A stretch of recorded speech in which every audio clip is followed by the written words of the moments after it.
안녕하세요. 김동섭입니다. 12월 24일 아침 시작하도록 하겠습니다. 오늘 밤 미국 시장은 일단 오전장만 하고요. 내일은 휴장이고요. 미국 시장은 연일 상승으로 마감하고 있습니다. 다우가 0.16% 상승했고요. 나스닥 0.57% 상승하고 있습니다. 미국 시장은 두 가지가 시장을 이끌었죠. 첫 번째는 AI 관련주가 시장을 주도했습니다. 엔비디아가 3% 올랐고요. 브로드컴 2.3% 올라서 시장을 이끌어갑니다. 얼마 전에 마이클 버리가 AI 버블론을 언급하면서 시장이 무너졌었고요. 또 오라클의 문제, 그렇죠? 브로드컴의 마진율, 뭐 이런 뉴스가 나오면서 AI 버블론 시장에 대두되는 듯 했지만 마이크론이 실적 좋게 나왔고요.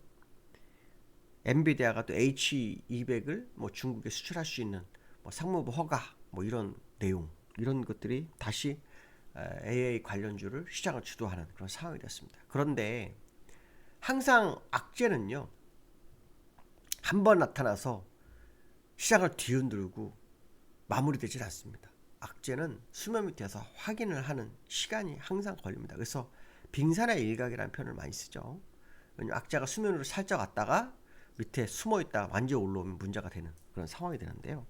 옛날에 제가 예시를 들었던 중에 하나가 서브프라임 모기지를 한번 제가 회원들한테 얘기했습니다. 서브프라임 모기지도 1년 내내 아무 문제 없다가 결국 나중에 터졌거든요.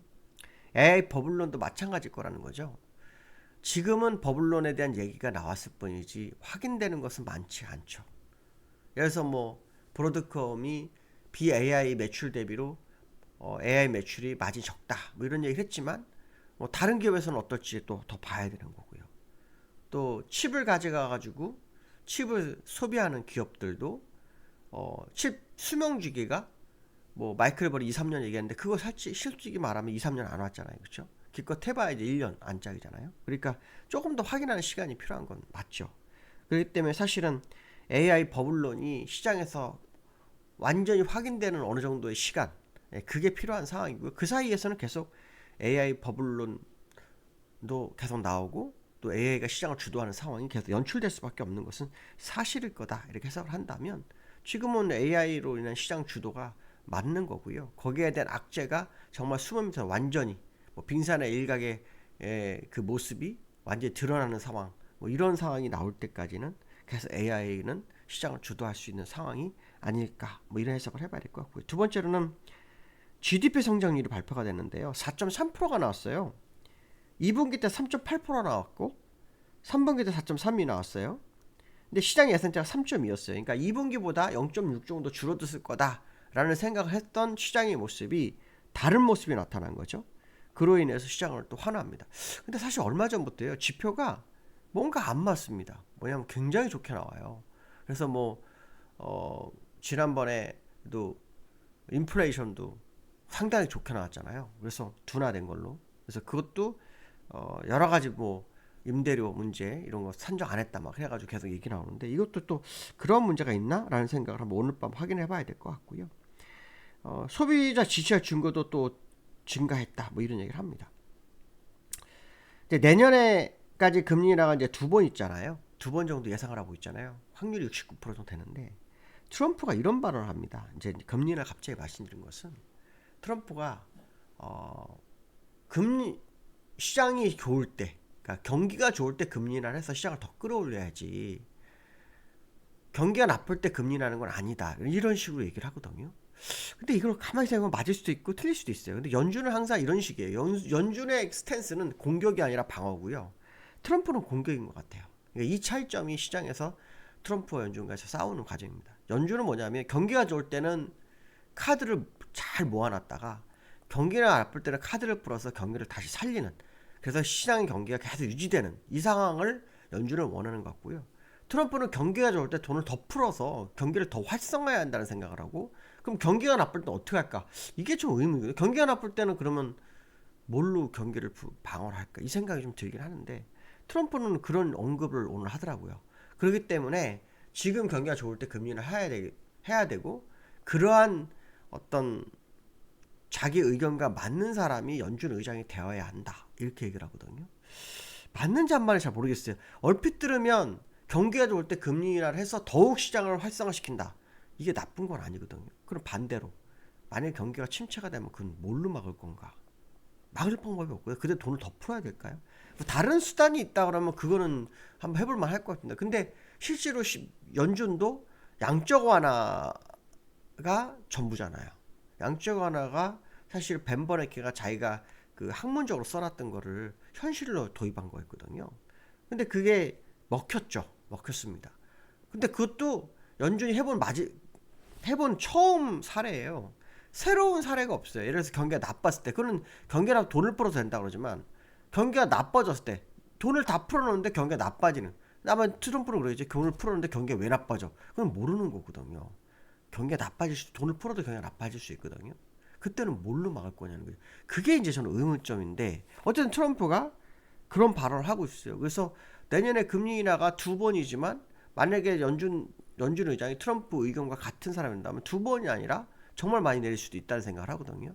물론 6월 전까지는 어려울 거라고 봐요. 왜냐하면 제롬 파월이 5월에 임기를 마무리하기 때문에 계속해서 금리는 안 할 거면 미리 사임하라는 식으로 막 언급을 했는데 제롬 파월이 금리를 살짝 하면서 버티고 있거든요. 그럼 내년 5월까지 버티겠다는 의도와 똑같다라고 해석이 되거든요. 그래서 저는 이제 이 부분에 대해서 굉장히 고민이 많이 있습니다. 그러니까 트럼프가 말하는 것도 상식적으로 맞을 수 있는데 그 이면 반대편에서는 어떻게 할 거냐 그거에 대한 대안을 제시를 못하고 있거든요.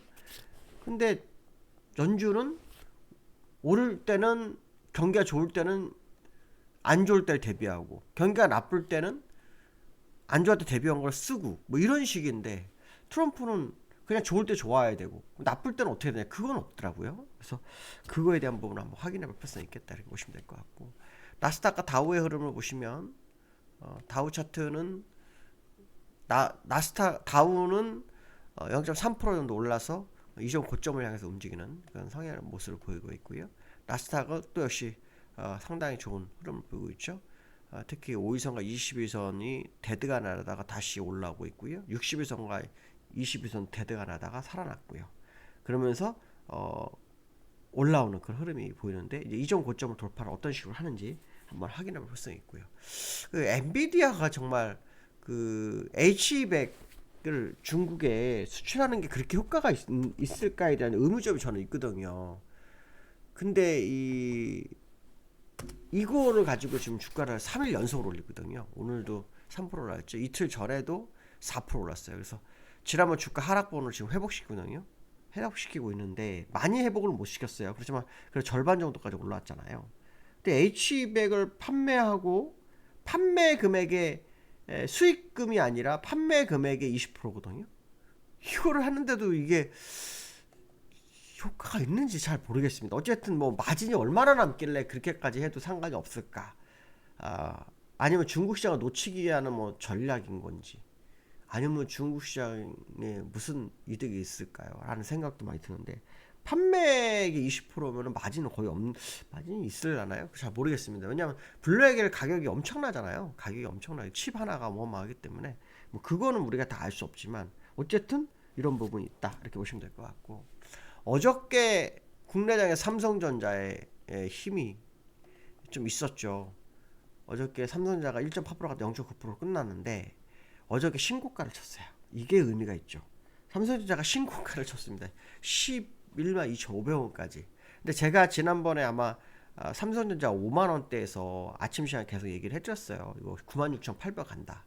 그러고 난 다음에 10만 1,000원 넘었을 때 뭐라 그랬냐면 이거 15만 원은 무조건 가게끔 되고 있다. 기술적으로. 그 얘기를 했거든요. 이제 11만 원을 위한 백고동이 시작됐나? 라는 생각을 해봐야 될 것 같고요. 저는 이 상황이 상당히 의미가 있는 게 요 고점을 다 돌파를 했어요. 예, 요거에는 저항이라서 쌍보 아닐까 했는데 이게 월봉으로는 그런 자리가 아닙니다. 예, 월봉으로는 그런 자리가 아니기 때문에 아마도 제가 볼 때는 추가적 상승에 대한 부분 어차피 지금 여기서 추가 상승을 안 하면 시장도 못 가죠. 예, 삼성전자 안 가면 못 갑니다.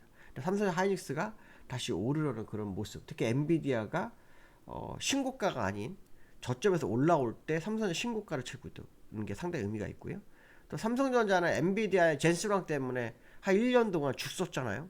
가야 되는데 뭐 퀄리티 테스팅가 이런 거로 안 되다가 엉뚱한 데서 다 터졌죠. 낭중지추가 그래서 낭중지추인 거죠.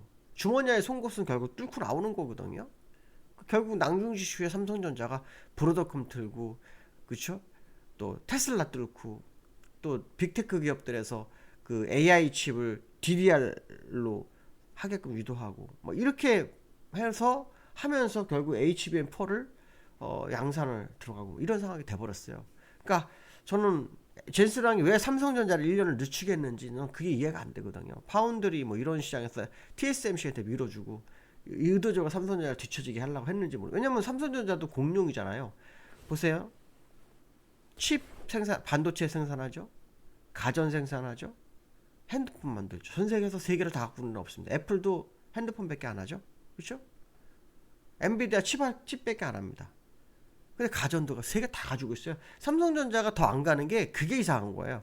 우리나라 시장에서 상장해서 그런지 모르겠지만 그러니까 그런 부분들을 뭐 무너뜨리려고 장난친 건지는 모르겠는데 그 저력은 무시 못하는 거죠. 그래서 그 부분이 이제서야 드러나는 건가라는 생각도 한번 해봐야 될 것 같다 이렇게 보시면 될 것 같고 수급적으로는 지금 외국인과 기관이 쌍끌림 매수가 갑자기 급격하게 들어오고 있어요. 그죠?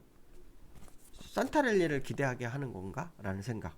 외국인과 기관의 흐름을 오늘 봐야 됩니다. 특히 기관에 오늘 3,500억. 어저께 3,500억 사고 그 전에 1조 6천 사고 그냥 8천억 샀거든요. 그럼 오늘도 다시 사는지. 어저께는 외국인이 그 거의 9천억 사면서 시장을 방어하는 흐름이었는데 개인만 매도했어요. 오늘 기관이 다시 시장을 또 진입하는지도 한번 봐야 될 것 같습니다. 오늘 여기까지 하겠습니다. 감사합니다.